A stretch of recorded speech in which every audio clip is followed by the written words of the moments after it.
Hi everyone, I'm Claire Rosamond, co-director of the Australian Centre for Emotionally Focused Therapy and certified EFT trainer. In today's video, we're going to be looking at attachment theory and specifically the different attachment styles.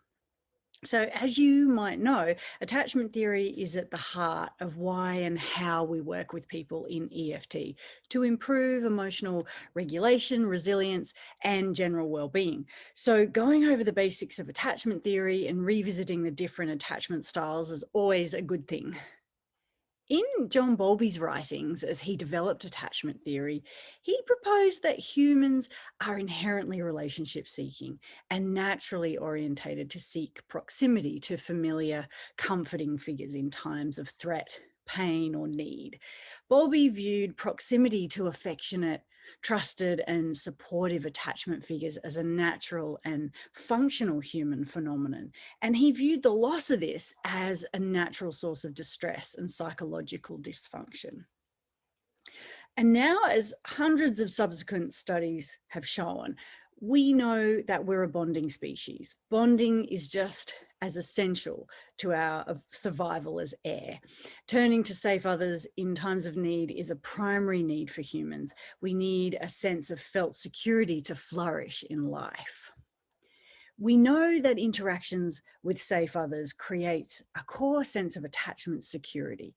So a sense based on expectations that key people will be available and responsive in times of need. And they result in the formation of positive mental representations of self and others. So this responsiveness of caregivers to a child's bids for support in times of need determines a child's ability to seek comfort, and it actually shapes their expectation of others' responsiveness. So it means that they develop a model of other that others are safe to come close to and will be responsive and supportive when they're needed. And they develop a model of self that they're worthy of love and care. So this means then that the world is a safe place for exploring and learning. These working models are based on previous experiences, and they then include predictions of outcomes of attachment behaviors. And the good news is they're provisional, which means they're constantly under construction and they can be revised with new experiences as we grow all throughout our life. Bowlby believed that the ability to self-soothe and to autonomously pursue our own goals is based largely on having been comforted by attachment figures. So when attachment figures are readily available, sensitive to our needs, and respond warmly to our bids for proximity and support, then a person of any age feels more secure and more confident and more able to explore the world curiously and to enjoy life's many challenges and opportunities, all safe in the knowledge that their attachment figure, their special person or people are there to safely return to if things get hairy. So interactions with responsive and safe caregivers, it actually encourages the development of coping skills to regulate emotion and to clearly communicate with others, and then to healthily explore the world, safe in the knowledge that your person has your back. So rather than creating dependence on another, we're able to take on more challenges when we're securely attached. And we call this effective dependency or functional dependency. We determine security through another's accessibility, responsiveness, and emotional engagement with us. So the three components of security are the A, R, E of attachment. Are you there for me? Will you respond to me? Are you engaged with me? Beginning with Mary Ainsworth in 1978 and then backed up in lots and lots of studies on adult attachment styles, researchers have found that attachment styles fall along two dimensions. So avoidance, this means having a negative view of others and of the point of reaching out to others for support when vulnerable. And anxiety, so having a negative view of self as lovable and fearing that others will be unreliable in providing support. People who score low on both of these dimensions, on anxiety and avoidance, are said to have a really secure attachment style. So this means they feel worthy of love and care, and they see the benefit in reaching out to safe others when in need. This means that they don't avoid closeness and they don't fear that it won't be available to them. They can acknowledge their needs and they can send clear, coherent messages. They can reach out, they can take in care, and they can give care. Attachment-related avoidance relates to seeing very little point in turning to others in times of need. So there tends to be a negative model of other, like what's the point in turning to another? And there's more likely to be a positive view of self, like I'm fine, I'm okay on my own. So avoidantly attached people maintain behavioral and emotional independence and distance from others. To do this, they down-regulate their emotional responses to not get in touch with their vulnerability, and so to minimize their attachment needs or their needs for others. Attachment-related anxiety is based on a worry that relationship partners or attachment figures won't be available in times of need. And this is then coupled with intense need for the other and self-doubt about their own coping abilities. So anxiously attached people are likely to hold a positive view of other, like you've got the goods to help soothe me, and they're likely to have a more negative view of self, like maybe I'm not worthy. And they've learned to fight to be seen and heard. Then there's a fourth attachment style, which is called fearful avoidant. And this is where people have anxiety about their own lovability and they hold a negative view of other. So they long for closeness, but they've learned that closeness is a bad idea. So they can flip between these two styles of avoidance and anxiety.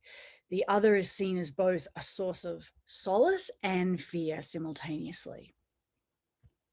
So rather than pathologizing people based on their attachment strategies, it's really important to remember that these are adaptive coping strategies that have been earned in relationship. They represent a person's best attempt to navigate their emotional world and their close relationships and to get their needs met in the best way available to them. And it's also helpful to remember that they can be unlearned in new relationships with accessible, responsive, and engaged attachment figures. So security can be earned, model of other and model of self can be revised, and old coping strategies can become obsolete. So let's look a little bit more at each attachment style. People with secure attachment style, according to Mikulincer and Shaver, hold more positive views of themselves and of others. They tend to use more effective emotional regulation strategies and to have higher levels of psychological well-being. They have a sense that the world is generally safe, that attachment figures will be helpful when needed, and that it's possible to explore the environment curiously and confidently and to engage rewardingly with other people. People who score high on attachment anxiety or avoidance tend to use less effective coping strategies that are called secondary attachment strategies. So they're considered secondary because they're implemented when the primary innate strategy of seeking proximity with a safe other is not an option. So people with anxious attachment style tend to use hyperactivating strategies to get their attachment needs met. So Bowlby called this protest, and it means turning up the emotional heat to energetically attempt to achieve proximity, support, and love from the attachment figure. So these are strategies that aim to get an unreliable attachment figure to pay more attention and to provide better protection or support. So this means that an anxiously attached person strenuously seeks love and care, and they can move into anger or intense sadness when they're not met in their need. But these attempts are then combined with a lack of confidence that those resources will be adequately provided, that the other will respond. And there's also worry there that the other won't be available in times of need. So these reactions are thought to originate in relationships where the attachment figure was sometimes responsive, but not reliably so. And a person with an attachment style that is more anxious is likely to be really hypervigilant to threat-related cues, to have this sense that the world is dangerous and I don't have the resources to cope. And they may have quick detection of real or imagined cues of attachment figures being unavailable. Like, can I really trust others to be there for me? So this means that they're in a chronically activated state where their attachment system is on high alert and preoccupied with threats.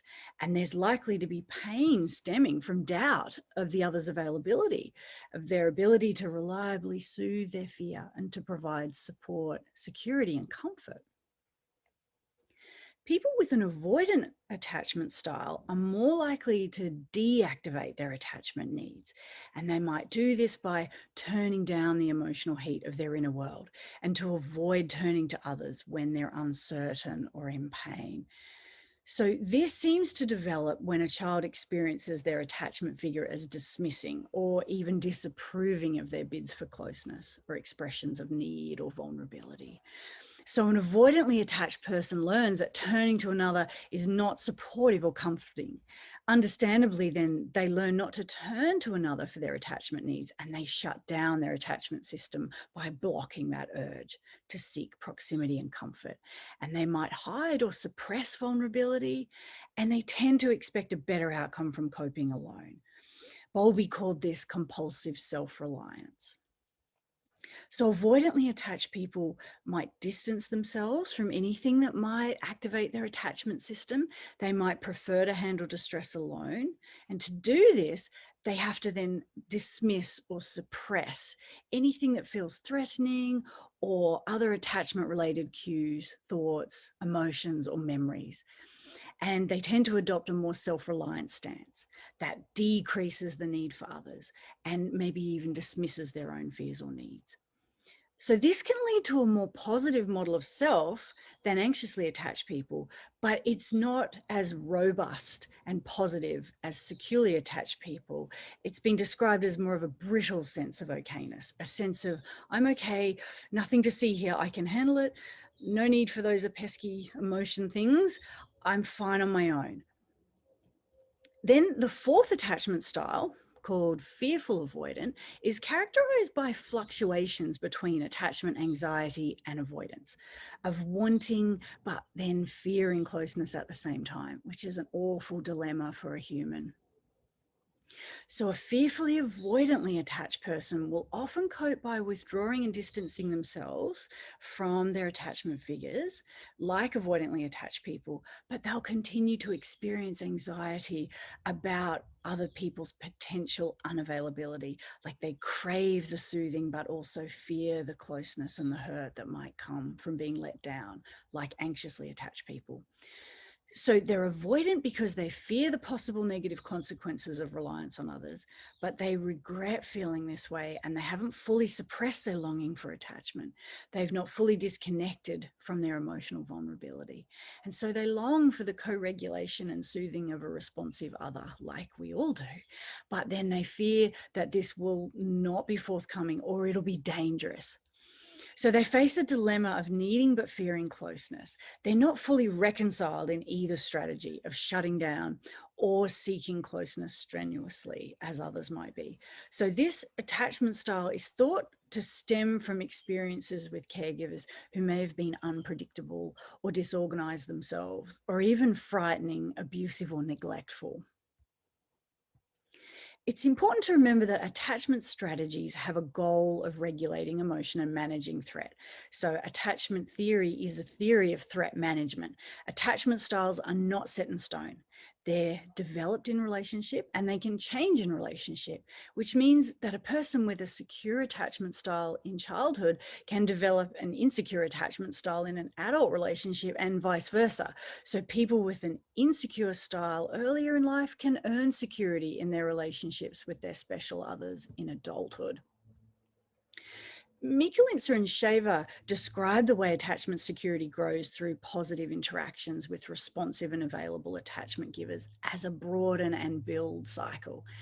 So every positive encounter with a responsive attachment figure redefines what it means to be close to others, builds emotional regulation skills, and changes model of other and model of self. And this really is what we're doing in EFT. We're helping people who matter to each other to be accessible, responsive, and engaged. We want to help to foster healthy connection so that people can develop positive models of other and models of self and can go on to become more resilient, more confident, and more free to explore and grow. Our aim in EFT with relationships is to create attachment security. But we work with all kinds of relationships to build this security. We work with friendships, romantic relationships, family relationships, and we work with individuals as well, using the attachment relationships in their life and the therapist-client attachment relationship. So if you would like to learn more about EFT as a model of therapy, please have a look at my other videos or go to the ICEFT website, iceeft.com.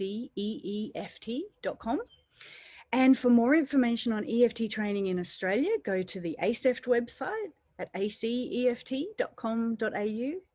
And thanks for watching.